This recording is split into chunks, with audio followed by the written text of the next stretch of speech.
Hello viewers, welcome back to my channel. तो मैं हाजिर हूँ फिर एक प्यारा सा केक डिज़ाइन लेके आप सबके लिए। तो आज मुझे बनाना था ये 1 पाउंड का केक। तो ये मेरे केक की वीडियो काफ़ी पुरानी है, ये अगस्त की है। तो मैं अब आपके साथ शेयर कर रही हूँ। तो यहाँ पर ये ऑर्डर मुझे अर्जेंट ही मिला था और मॉर्निंग में मुझे मिला था 11-12 बजे के करीब। उनको शाम को 5 बजे केक चाहिए था। तो ये अर्जेंट ऑर्डर था और फर्स्ट टाइम कस्टमर मुझे ऑर्डर दे रहे थे। तो ये ऑर्डर मुझे मिला था जो मैंने पहला आपके साथ केक शेयर किया है 5 पाउंड का। तो उसी में जो थे ये कस्टमर भी आए हुए थे उसी पार्टी में। तो वहाँ पर उन्होंने मेरा केक टेस्ट किया था, तभी उन्होंने मुझे बताया कि हमने वहाँ पर आपका केक खाया था।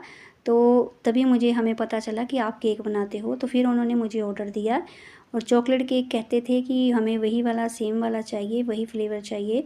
तो फिर मैंने उनको प्राइस बताया और उन्होंने कहा कि आप पिंटरेस्ट से पिक्चर निकाल कर हमें दे दीजिए। तो उनमें से कुछ पिक्चर जो है हम सिलेक्ट कर लेंगे, एक पिक्चर सेलेक्ट कर लेंगे। तब फिर मैंने उनको बड़े ही ध्यान से, बड़ा ही सोच समझ के पिंटरेस्ट से पिक्चर्स निकाली और वो ही निकाली जो उनके बजट में हो सके और मैं उनको जल्दी में बनाकर दे सकूं। तो ये चीज़ें सोचकर ही आपको पहले पिक्चर सेंड करनी है।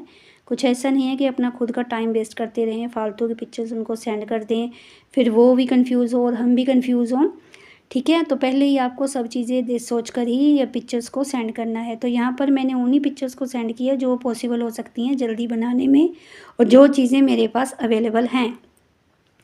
तो मैंने उन्हीं की पिक्चर उनको सेंड की थी, क्योंकि मुझे पता था कि कस्टमर कैसे हैं। थोड़ा सा आइडिया हमें लग जाता है कि कौन कस्टमर कितना पे कर सकता है, कितना नहीं कर सकता है। तो उसी के अकॉर्डिंग आपको कोई भी पिक्चर्स कस्टमर को सेंड करनी है। तो यहाँ पर मैंने जब पिक्चर सेंड की थी उनसे पहले ही मेरी बात हो गई थी फ़ोन पर।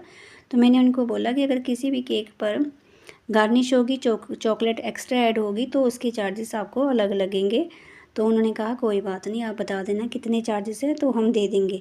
तो यहाँ पर मैंने जो पिक्चर सेंड की थी, आपको पता ही है मोस्टली चॉकलेट केक जो होते हैं उन पर गार्निश ऐड होती है। तो मेरे पास जो गार्निश पड़ी हुई थी, बनी हुई थी, तो वही मैंने ऐड की थी। तो उनके चार्जेस मैंने, जैसे आपको भी ठीक लगता है, जैसे आपका वहाँ पर प्राइस है उसी के अकॉर्डिंग आप ये वहाँ पर चार्ज कर सकते हो। तो मैंने भी ऐसे ही चार्ज किया जितना मेरा केक का प्राइस था और एक्स्ट्रा मैंने गार्निश का यहाँ पर लिया था। तो यहाँ पर स्पॉन्ज मेरी काफ़ी डैमेज हो गई थी, जैसे कि आपने स्टार्टिंग में ही देखा। तो ये हमेशा ही मेरे साथ होता है, कभी हो ना हो बट मोस्टली होता ही है चॉकलेट स्पॉन्ज के साथ। तो मैंने फिर अच्छे से इसकी जो है क्रम कोटिंग की थी और इस बार मेरे से क्रीम बहुत ज़्यादा ओवर बीट हो गई थी, ज़्यादा क्रीम मैंने बीट कर ली थी। तो बहुत क्रीम मेरी बच गई थी। तो कभी कभी हो जाता है, कभी बड़ा ही ध्यान से काम करती हूँ कि नहीं, कुछ चीज़ वेस्ट नहीं होनी चाहिए, बट कभी कभी ऐसा हो जाता है। तो यहाँ पर फिर मैंने उसी क्रीम का यहाँ पर यूज़ किया और उसकी जब क्रम कोटिंग की तो उसी टाइम मैंने अच्छी तरह से इसकी शेप को बना लिया था, ताकि मुझे फाइनलाइजिंग में कोई भी प्रॉब्लम ना आए। तो अगर चॉकलेट केक का अर्जेंट ऑर्डर भी आपके पास आता है, मैं काफ़ी बार आपको बताती हूँ, तो आप उनको आराम से रिसीव कर सकते हैं, क्योंकि इसमें कोई टेंशन नहीं होती हिलने डुलने की या डिसबैलेंस होने की। ये आराम से जल्दी से, अगर 1 घंटा आधा घंटा भी आपने केक को रख लिया ना, तब भी आपका केक अच्छे से सेट हो जाता है। तो अगर नहीं भी रखा तब भी आराम से ये हमारा केक चल जाता है। थोड़ा गार्निश की टेंशन होती है कि अगर ज़्यादा गर्मी पड़ रही है तो गार्निश थोड़ी सी मेल्ट होने की टेंशन रहती है, बट अदरवाइज़ ये ठीक रहते हैं केक्स। चॉकलेट केक मुझे खुद पर्सनली अच्छे लगते हैं बनाने, अगर जल्दी ऑर्डर भी इसका आ जाए कि जल्दी में देना है हमें। तो यहाँ पर फाइनलाइजिंग के वक्त भी मैंने अच्छी खासी क्रीम यहाँ पर ऐड करके अपने केक को कंप्लीट किया था, क्योंकि मुझे था कि अगर मेरे पास क्रीम बच भी जाती है तो मैं उसका क्या करूँगी। तो फिर मैंने यहाँ पर यूज़ कर ली थी अच्छी तरह से। तो यहाँ पर जो मैं गनाश मैंने क्रीम में ऐड किया है वो मैंने 2:1 रेशो का ही ऐड किया है। और मैं गनाश जब भी बनाती हूँ मैं अमूल फ्रेश क्रीम से ही बनाती हूँ, व्हिप्ड क्रीम से मैंने गनाश नहीं बनाया है। और मुझे लगता है कि उसका टेस्ट इतना अच्छा नहीं आएगा जितना हमारा यहाँ पर अमूल क्रीम के साथ आता है। तो यहाँ पर मैंने 2:1 रेशो का बनाकर रखा था। तो जब ऑर्डर आया तो मैंने थोड़ा सा बनाया उसी केक के अकॉर्डिंग, बट फिर भी एक केक का हमारे पास एक्स्ट्रा बच ही जाता है। तो जब मैंने इसको बनाया थोड़ा सा मेरे पास बच गया था, जो मेरा नेक्स्ट ऑर्डर आया था तो उसमें मेरा वो यूज़ हो गया था। तो कोशिश करें कि उतनी ही चीज़ बनाएं, क्योंकि अगर आपके पास ऑर्डर्स आते रहते हैं तो आप एक्स्ट्रा बना कर रख सकते हो।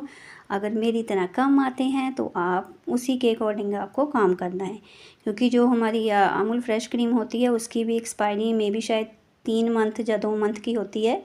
तो उसी के सोचकर आपको यहाँ पर हर चीज़ को यूज़ करना है। तो यहाँ पर मैंने 2:1 रेशो का गनाश बनाया हुआ था, और जब मैंने पोरिंग ऊपर पोर किया है अभी गनाश, तो वो मेरा था वही वाला गनाश था 2:1 रेशो वाला। अब जब मुझे यहाँ पर यूज़ करना था पोरिंग के लिए या ड्रिपिंग के लिए, तो वहाँ पर फिर मैं क्या करती हूँ, गनाश को थोड़ा थोड़ा सा लेके 1 चम्मच 2 चम्मच के करीब, फिर उसको थोड़ा सा मेल्ट करके उसमें मैं दूध कभी कभी ऐड कर देती हूँ। तो अगर आपने उसको क्रीम से बनाना है तो क्रीम से भी बना सकते हो। तो मैं यहाँ पर 2-2 गनाश नहीं बना कर रखती हूँ, 2:1 रेशो वाले गनाश को ही जब यूज़ करना है मुझे केक को कवर करने के लिए, तो उसमें थोड़ा सा दूध ऐड करके उसको लिक्विड बना लेती हूँ, ताकि हमारे केक को अच्छे से वो कवर कर सके। तो यहाँ पर टॉप पर हमें भैया भाभी लिखना था, और मोस्टली ये और जो ऑर्डर था ये एनिवर्सरी केक का था, तो फिर मैंने जो है, जो कस्टमर ने बोला था टॉप पर लिखने के लिए, वो हमने ऐड कर दिया था। और गार्निश मेरे पास जो पड़ी थी यहाँ पर मैंने वो ऐड कर दी थी। आज की वीडियो अच्छी लगी है तो लाइक ज़रूर करें।